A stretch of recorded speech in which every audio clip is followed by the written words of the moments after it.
안녕하세요. 가통TV 북한과학기술 톱파보기 변학문입니다. 이번 영상에서는 북한이 추구하는 과학기술에 기초한 자력갱생에 대해서 살펴보겠습니다. 그동안 톱파보기에서 다뤘던 주제들이 거의 다 북한의 이 과학기술에 기초한 자력갱생 시도였는데요. 오늘은 그 의미와 배경을 포괄적으로 정리해 보려고 합니다. 자력갱생은 말 그대로 남에게 의존하지 않고 자기 힘으로 살아간다는 걸 의미합니다. 북한은 자력갱생이 주체 노선을 추진한 김일성 집권기부터 이어진 자신들의 전통이라고 얘기합니다. 그리고 북한은 자력갱생이 정치, 경제, 국방, 외교 등 국가의 모든 영역에 적용되는 원칙이라고 주장하는데요. 특히 경제에서의 자력갱생, 즉 자립경제가 가장 기본이라고 강조합니다. 자기 힘으로 먹고 살 수 있어야 자주적인 정치, 국방, 외교도 가능하다는 거죠. 따라서 자립경제를 하려면 북한 자체 역량으로 정말 많은 과제를 해결해야 합니다.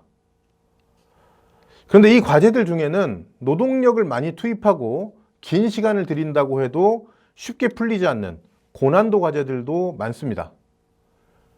예를 들어 철강을 생산할 때 100% 수입해야 하는 코크스가 아니라 그보다 열량이 낮은 북한산 무연탄을 연료로 써야 합니다.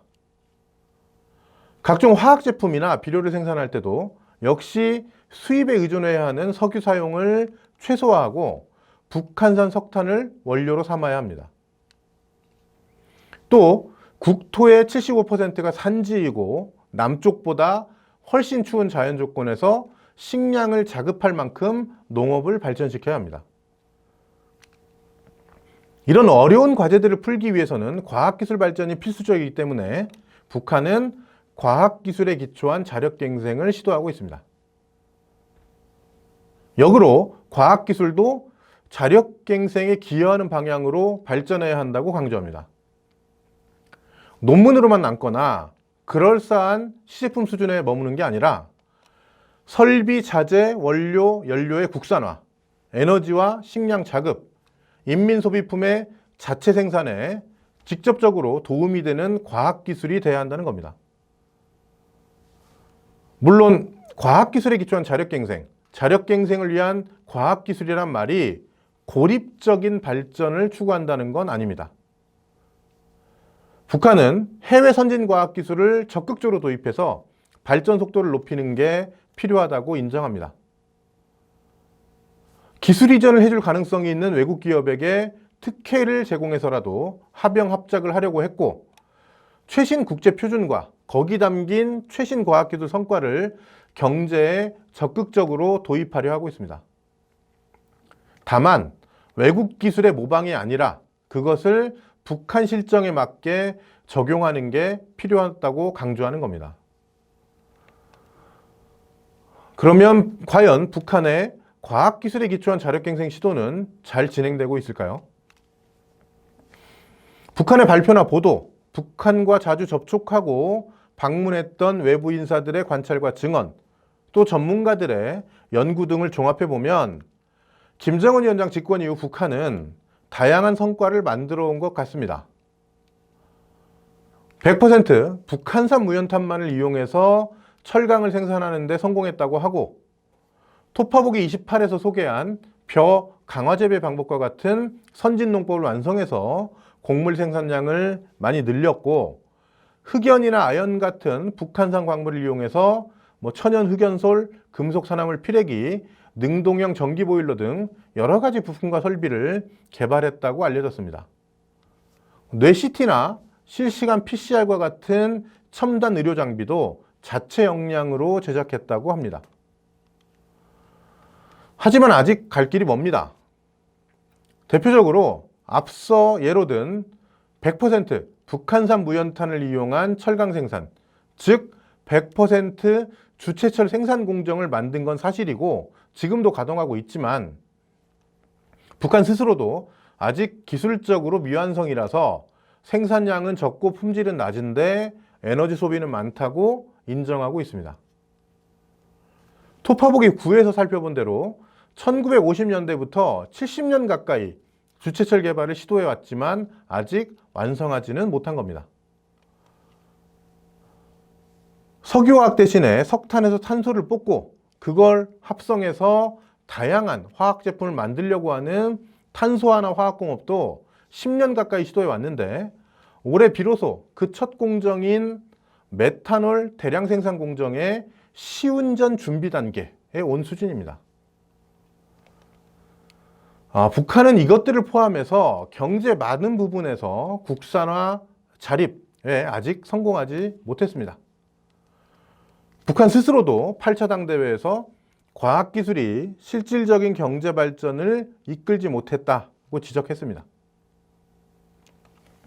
그래도 북한은 과학기술에 기초한 자력갱생을 계속 시도한다고 합니다.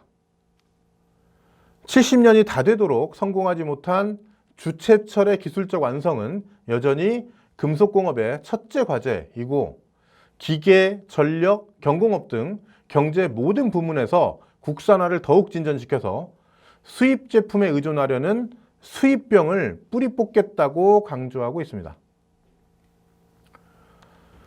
수십 년 동안 성공하지 못했고 미래의 성공 가능성도 불투명한 이런 시도를 계속하는 북한의 모습은 우리 사회에 통용되는 경제성 기준으로는 굉장히 불합리해 보입니다. 하지만 북한은 수십 년에 걸친 경험을 통해서 과학기술에 기초한 자력갱생을 신념화했습니다. 특히 김일성 집권기인 1950년대 후반부터 60년대 초 사이의 경험이 결정적인 계기가 됐습니다. 간단히만 말씀드리면 북한은 1957년 경제발전 5개년 계획을 시작했습니다.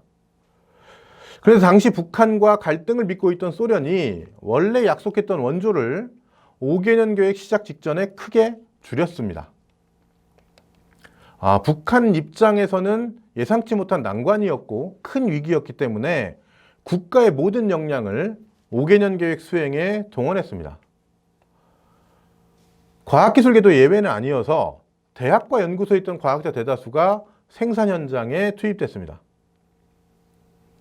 근데 결과적으로 당시 북한은 5개년 계획의 목표를 2년 반 만에 달성했을 정도로 고도 성장을 거두었습니다. 그리고 이 과정에서 북한산 석탄과 석회석을 이용한 합성섬유, 이른바 비난론의 공업화, 또 당시 공업 수준에서는 불가능해 보였던 트랙터와 화물차의 자체 생산을 포함해서 다양한 연구개발 성과와 수많은 기술 혁신이 도출됐습니다. 김일성 수상을 필두로 한 당시 북한 지도부는 이런 모습을 보고 소련 등 외부 도움이 없어도 자체 과학기술을 발전시키고 잘 활용하면 자립경제가 가능하다고 확신했고 그래서 과학기술에 기초한 자력갱생을 본격적으로 시도하게 됐습니다. 이와 관련한 자세한 내용과 더 많은 사례들은 강호재 박사의 책 북한 과학기술 형성사를 보시면 됩니다. 근데 이후 북한 입장에서 과학기술에 기초한 자력갱생의 필요성은 시간이 갈수록 점점 높아졌습니다. 북한의 대외 환경이 점차 악화돼서 외부 기술과 자본을 들여오기도 점점 어려워졌기 때문입니다. 그리고 소련 붕괴, 김일성 주석 사망, 대홍수로 인한 극심한 경제난을 연이어 겪은 1990년대에는 과학기술 발전이 체제 생존을 좌우하는 사활적인 문제가 됐습니다. 김정일 국방위원장이 1990년대 말 과학기술 중시 정책을 천명한 건 바로 이런 맥락에서였습니다. 그리고 과학기술에 기초한 자력갱생은 이런 역사적 과정을 거치면서 북한의 핵심 국정 기조로 자리 잡았는데요. 자의반 또는 불가피한 면이 있어 보입니다. 김정은 집권기를 예로 들어서 말씀드리면 2019년 2월 말 2차 북미 정상회담 결렬, 소위 하노이 노딜 한 달 반 뒤 김정은 위원장은 최고인민회의 시정연설에서 제재 해제 문제에 더 이상 집착하지 않고 자신들의 힘으로 발전하겠다고 강조했습니다.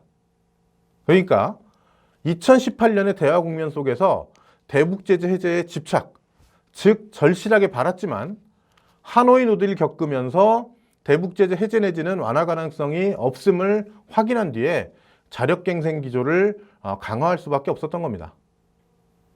여기 더해 2020년 코로나19에 대응해 자체 봉쇄를 하면서 북한은 과학기술에 기초한 자력갱생을 또 강조하게 됐습니다. 정신은 자력갱생, 무기는 과학기술이라는 구호도 만들었습니다.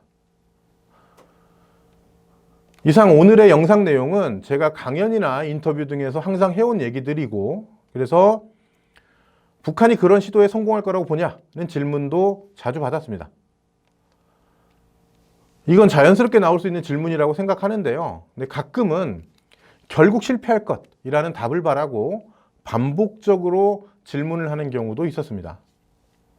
하지만 저는 점쟁이가 아니라 연구자이기 때문에 쉽지 않을 것 이상으로 답을 할 수는 없었습니다. 그래도 이건 확실하게 말씀드릴 수 있습니다.